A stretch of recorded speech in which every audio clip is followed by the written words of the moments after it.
Welcome to Field Notes, Conversations in Special Education Leadership, the official podcast of MACE. I'm Abby Cypher, the Executive Director, and I'm so glad that you're here. This podcast is a space for the stories, insights, and innovations shaping the future of special education leadership across Michigan. Whether you're a seasoned administrator, a new director, or somewhere in between, Field Notes is your place to learn, grow, and connect. And as we say at MACE, you belong here. This week, we're welcoming Sheryl Kennedy, 20-year music teacher, school principal, turned state representative, and then legislative liaison for Michigan Department of Education. She's a longtime mentor of mine and the perfect person to give us an overview of the state budget, as she's pretty much seen it from every side of this complex process. So let's jump in. Sheryl, welcome to the podcast. Thanks, and thanks for inviting me. Absolutely. I'm so glad we have time to sit down together today and really dive into something that affects every school in Michigan, the state budget. So we're going to talk about how it gets made, who's involved, and what happens when things don't go quite as planned. You've seen almost every side of this process as a teacher, all the way up to legislative liaison for MDE, and then, of course, as a state representative working on this budget yourself. I'm really hoping you can help us understand the journey of the state budget from the governor's proposal all the way to the governor's signature. So can you just give us a big picture look at why the state budget is so important for schools? Well, this is one of those no-brainers, right? So schools start making their decisions about next year when it comes to how they're going to hire, what their needs are for hiring, how many students they're going to have. They start making their estimates back in early spring, and start looking at contracts and contract negotiations, all those things that go into running a school, the business side of a school. And just like any business, it's important to have a realistic idea about your revenue. How much money am I going to have to spend to grow or improve or expand? Or am I not going to quite have enough money? So now I need to start making some difficult, decisions and cutting back. By law, schools have to have their budgets determined in June. And they do. They do a really great job of saying, well, we're going to guesstimate based on what we've been seeing from the state budget talks and negotiations if a budget hasn't been passed yet, and they do their best. And they did this year as well.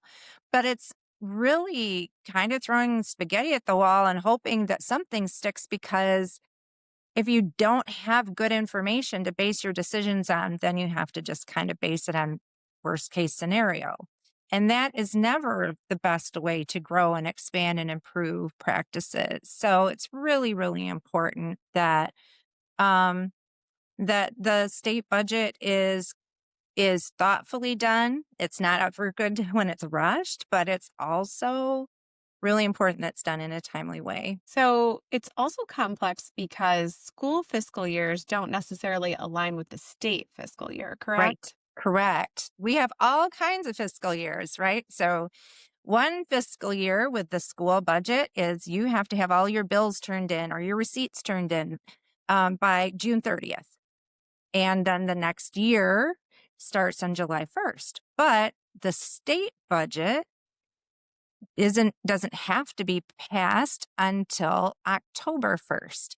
And well, I'm going to take that back. The state shuts down if budgets aren't passed by October 1st. The school aid budget is supposed to be passed more in alignment with the school fiscal year. So the school state budget is supposed to be passed by July 1st. But the entire state budget has to be done by October 1st. Now, if the budget isn't passed by July 1st for state, there are no repercussions. Is that correct? Correct. Well, we know that the budget wasn't passed by July 1st this year, the state budget, but it's a long process. There's a journey that happens long before July, and it starts with the governor releasing her proposed budget in February. So What does that step look like and what's really involved in shaping that? So, the executive recommendation is what it's called, the governor's executive recommendation. And essentially, that's kickoff to budget season. So, the governor sets down her priorities in a budgetary way, and we say in the state, if it's your priority, then you put money behind it. And the governor kind of sets her priorities, and she'll usually in the state of the state, which normally comes before her executive recommendation, she'll kind of have some hints as to what we might see in that executive recommendation.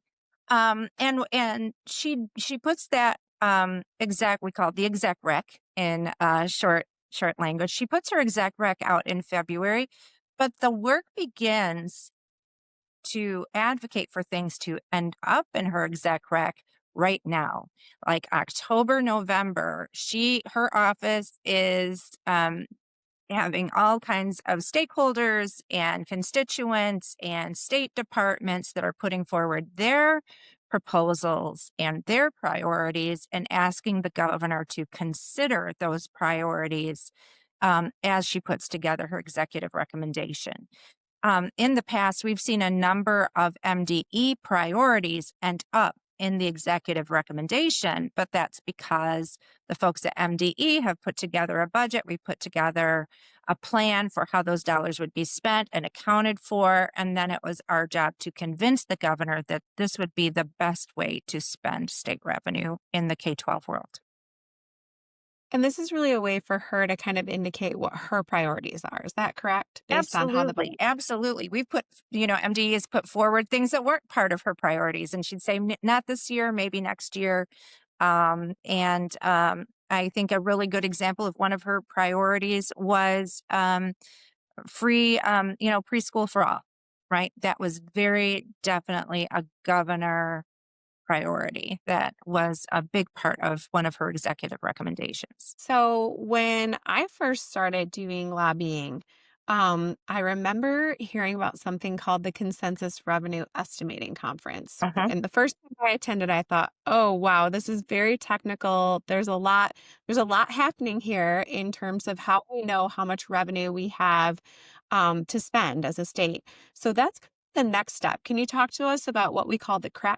Yeah. So more commonly known as the CREC, and it is exactly what the title says, a revenue estimating conference. And so what happens is the legislators who work to put the budget together bring forward in a hearing, and it's a hearing that lasts about half a day, the lead economists in the state to look at trends, and those could be population trends, employment trends, purchasing trends. Look at any other things that might be happening, like when we had COVID. It really made estimating a challenge because we hadn't faced that before. But they're great at what they do, and what they do is they come together in the spring and they say, this is what we expect the state's revenue or income is going to be as we start looking at the budget. So just like your home, you don't go out, hopefully, and buy things that you don't have the revenue or income to pay for. And so before you put together a good state budget, a responsible state budget, you have to have some sense of how much tax revenue are we going to have?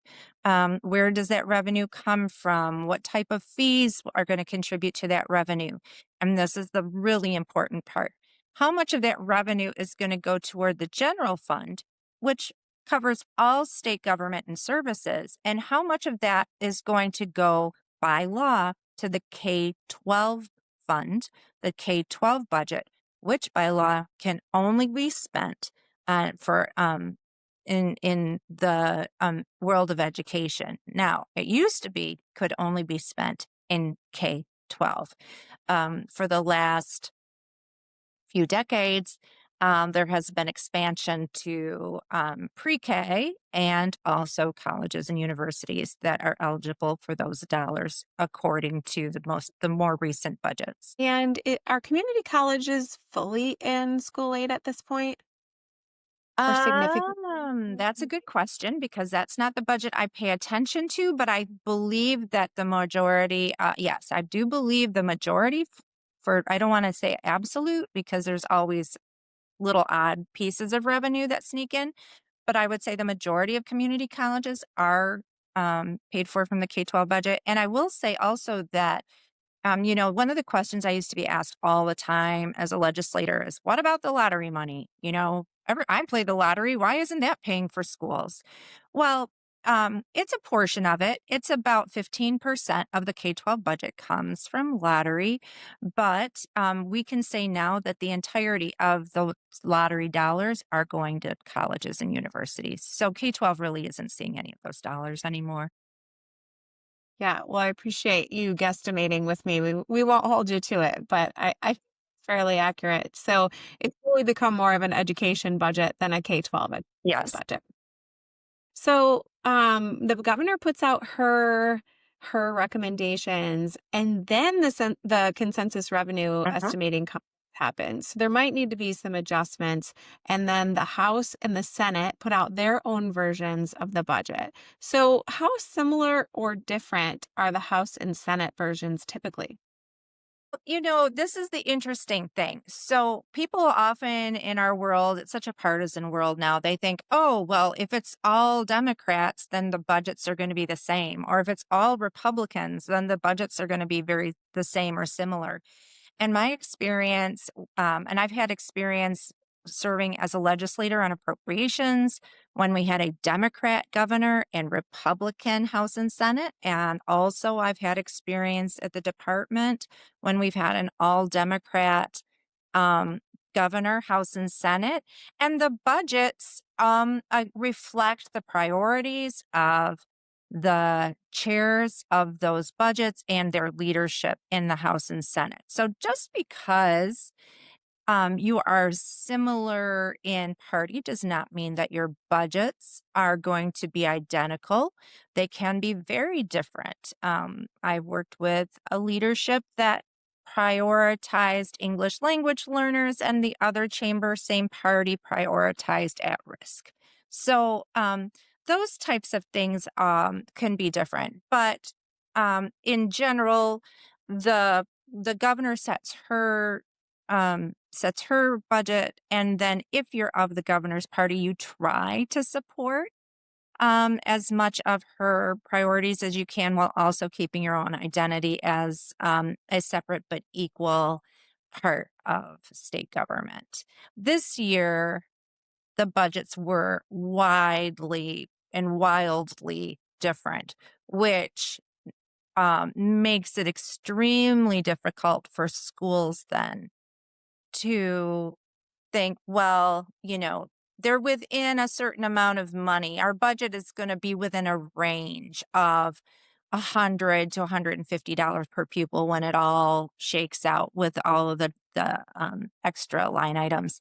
This year, we couldn't even do that. This year, the budgets were so completely different, and the House budget was so late that schools couldn't even begin to guess as to a range of revenue that they might be receiving. Because of that, we heard that districts were either preparing to do layoffs, or in some cases, I heard that districts were not filling vacancies that they had until we knew for sure the beginning of October what the budget would be. And we know that that has an impact on kids. So Absolutely. you mentioned that now is the time that the governor is kind of doing that pre-work, even though her doesn't come out until February. What's the timing for the House and Senate? When does their work start? So um they generally wait to see what the governor comes out with, right? They generally say, let's see what the exec rec's going to say, and then they work from that. But that's not to say that they aren't being lobbied right now by folks who are interested in getting next year's budget. And so you take those meetings, and again, as a legislator, I served on appropriations, so I had a lot of those meetings.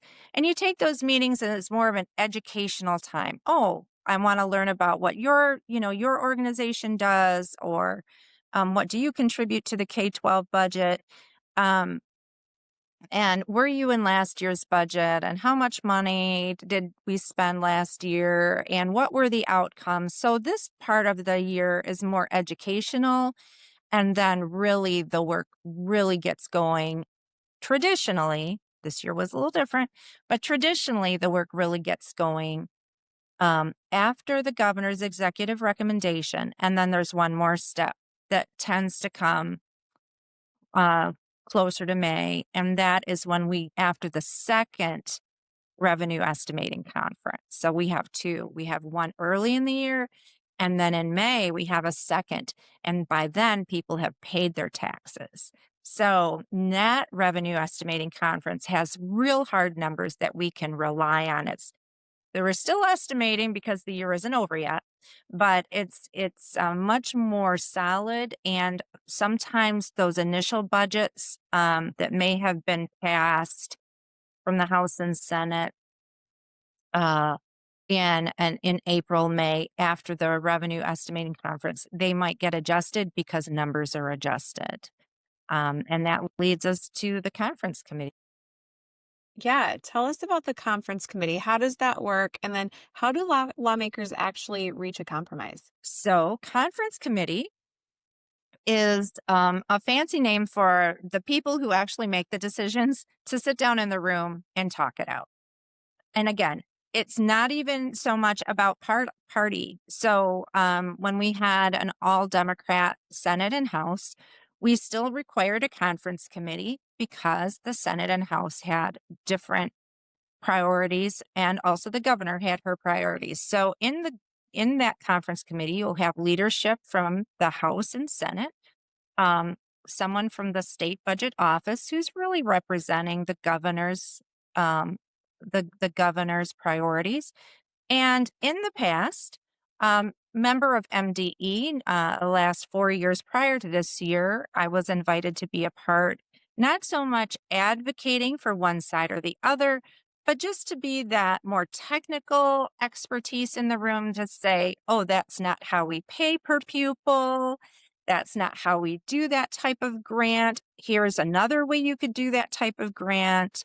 And just be more of that technical expertise so that the language that ends up in the budget, which is equally as or sometimes more important than the numbers, that the language is actually something that's actionable and can get those dollars to schools fast. I was going to say, I'm sure we can all think of a time where well-intended appropriations face challenges in actually getting to schools just because of, how they were appropriated or the language that Exactly. was.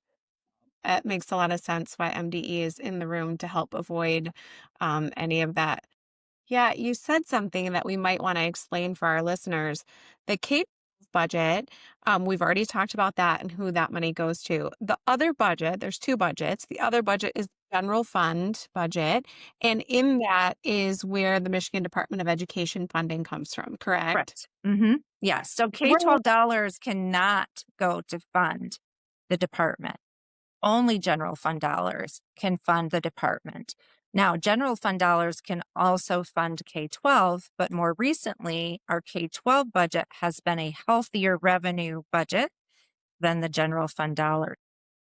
Unlike when we had like the 2008 crash and people were taking money from general fund to prop up K-12, now we're starting to see the reverse where people are trying to find creative ways to take a little of that K-12 money and find a way to move some things around so there's less general fund in K-12 and it goes, the budget is in colleges and universities is an example of how that's happened over time. So not enough money in general funds. They move general fund priorities into K-12, like colleges and universities.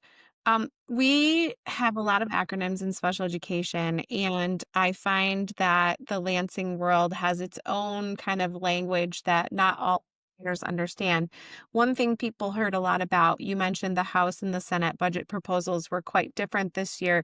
People hear things about something called a categorical versus per pupil funding. Can you tell us a little bit about the different types of structures within the budget, and you had mentioned people are advocating now for what they want to see in it, and the questions are, how is that working? What are the outcomes? I'm thinking that those are often conversations around categoricals, but walk us through the difference here.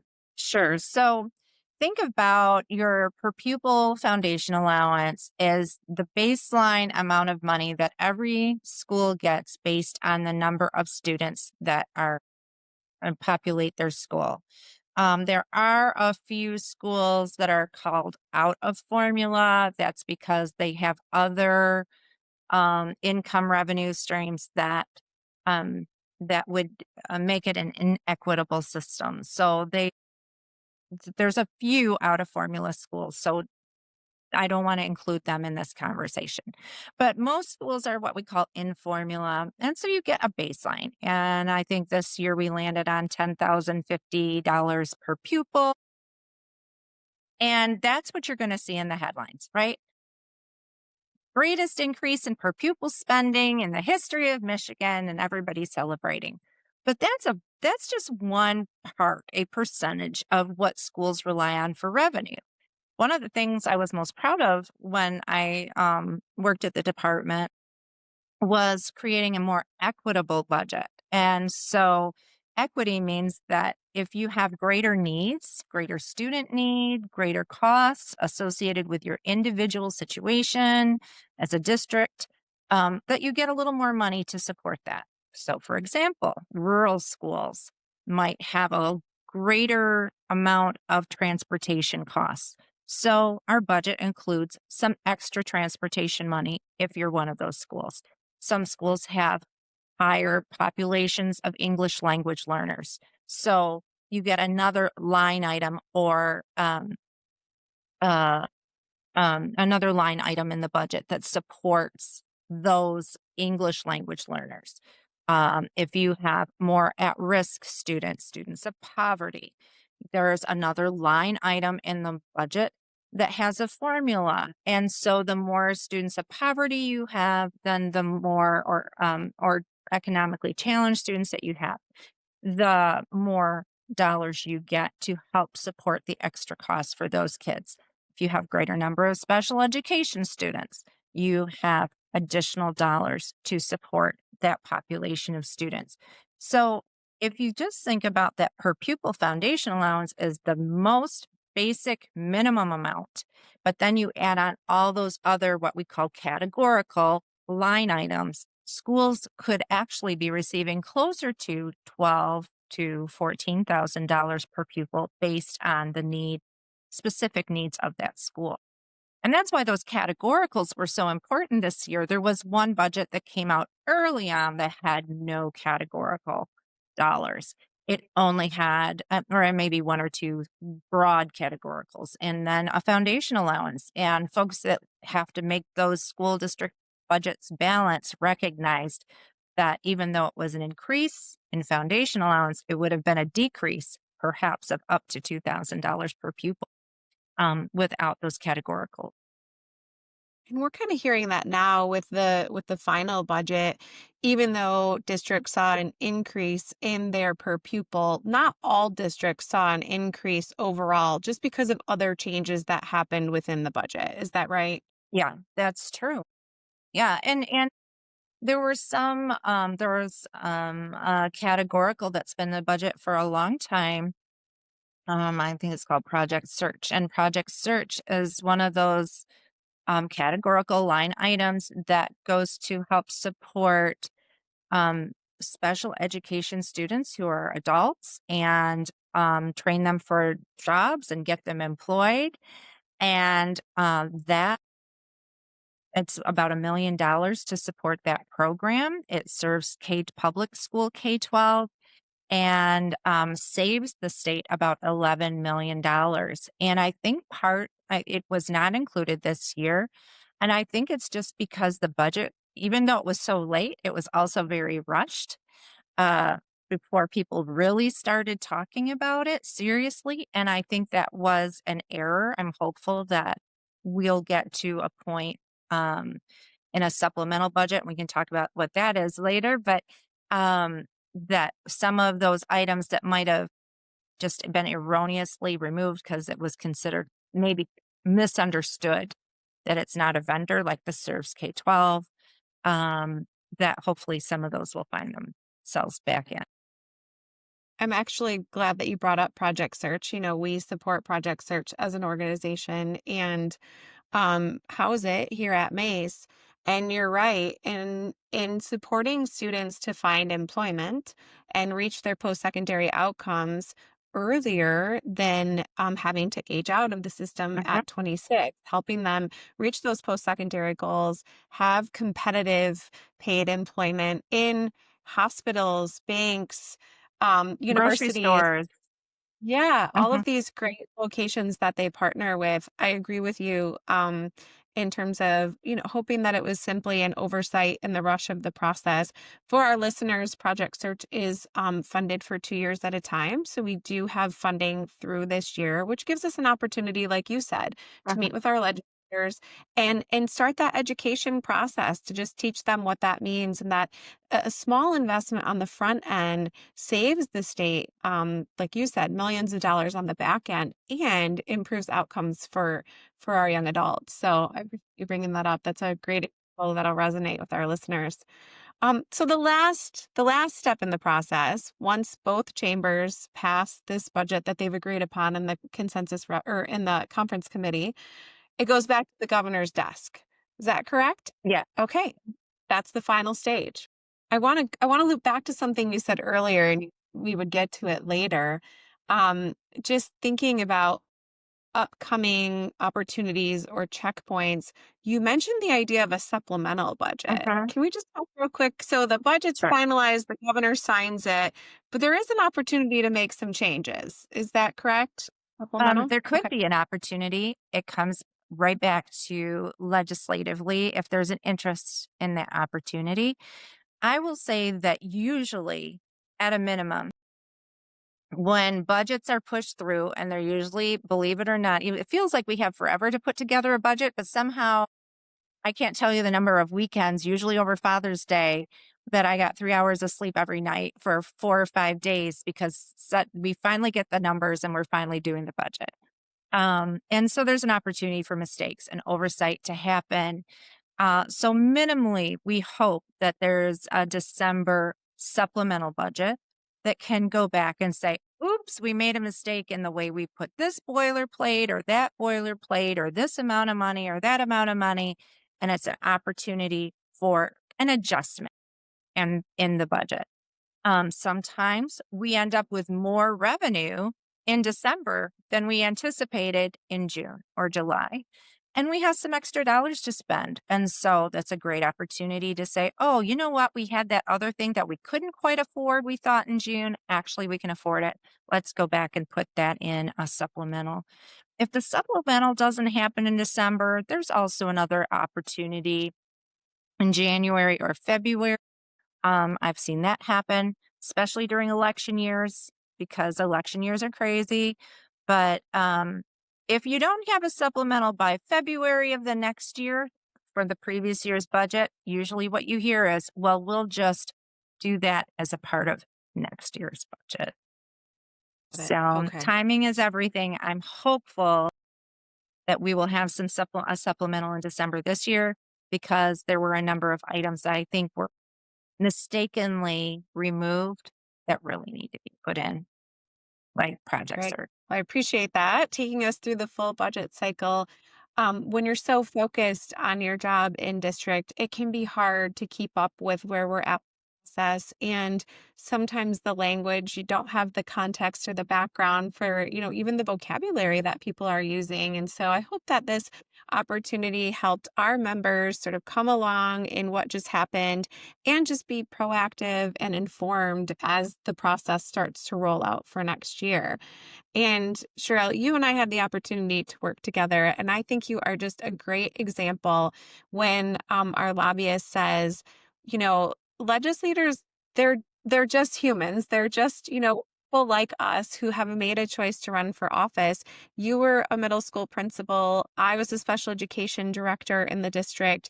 Our offices were in the same hallway, and you said, I'm going to run for office. And I thought, oh my gosh. I mean, it was such a empowering moment to know that someone who understood education was willing to step up and serve in that capacity.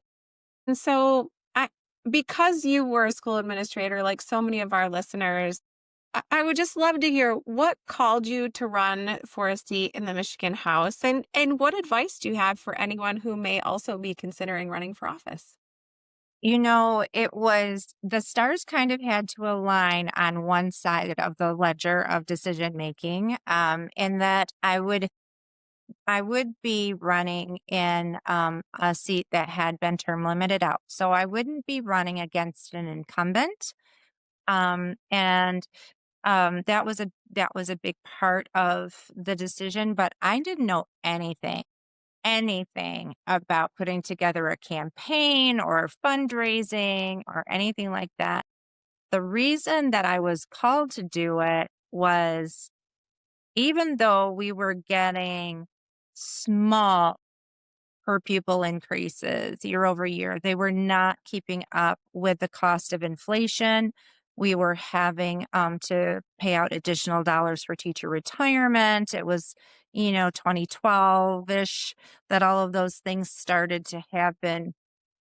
And what I saw was that over the course of 6 years that I was a principal, my opportunities to offer a strong MTSS system, my opportunities to keep class sizes lower, my opportunities for teachers to work together and collaboratively, the opportunities to hire new teachers, they simply weren't available.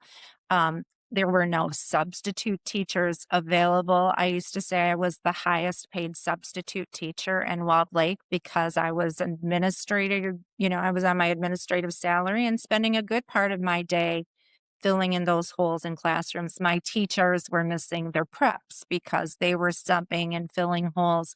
And it was all leading to not the optimal culture that I would want for my students and staff.